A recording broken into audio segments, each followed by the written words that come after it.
எப்படி எனில் நான் செய்கிறது எனக்கே சம்மதி இல்லை. நான் விரும்புகிறதை செய்யாமல் நான் வெறுக்கிறதையே செய்கிறேன்.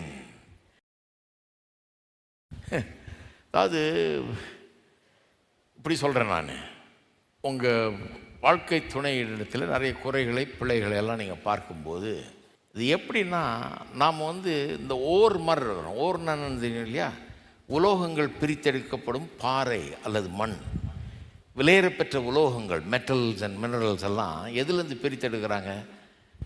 இந்த மண்ணுக்குள்ளே ஒரு பாறை மாதிரி கிடக்குது, அது ஒரு சங்கு மாதிரி இருக்குது. அதை எடுத்து இந்த உலோகங்கள், இந்த விலையேறப்பெற்ற உலோகங்கள் அதோடு அப்படியே மெர்ஜ் ஆகி இருக்குது. இந்த மற்றதெல்லாம் அகற்றிட்டு அதை வெளியே கொண்டு வர்றாங்க இல்லையா?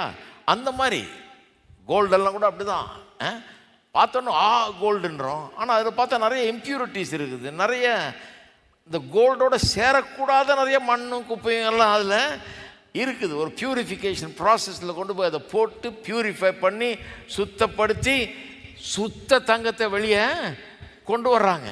அந்த மாதிரி தான் நீங்கள் பார்க்கணும். பவுல் அப்போஸ்தலன் நல்லா அதை புரிஞ்சு வச்சுருக்காரு பாருங்கள். அவர் தன்னை பார்க்குறாரு. எப்படி பார்க்குறாரு? 15ஆம் வசனத்தில் சொல்கிறாரு, நான் செய்கிறது எனக்கே சம்மதி இல்லை, நான் விரும்புகிறதை செய்யாமல் நான் வெறுக்கிறதையே செய்கிறேன். அப்புறம் 20ஆம் வசனத்தில் சொல்கிறாரு, அந்தபடி நான் விரும்பாததை நான் செய்தால் நான் அல்ல, எனக்குள்ளே வாசமாக இருக்கிற பாவமே அப்படி செய்கிறது. இப்போ நல்லா கவனிங்க, நான் இல்லை, எனக்குள்ளே இருக்க பாவம் அப்படி செய்துன்றாரு. நான் இல்லை, எனக்குள்ளே இருக்க பாவம்ன்றாரு. என்ன அர்த்தத்தில் சொல்கிறாரு?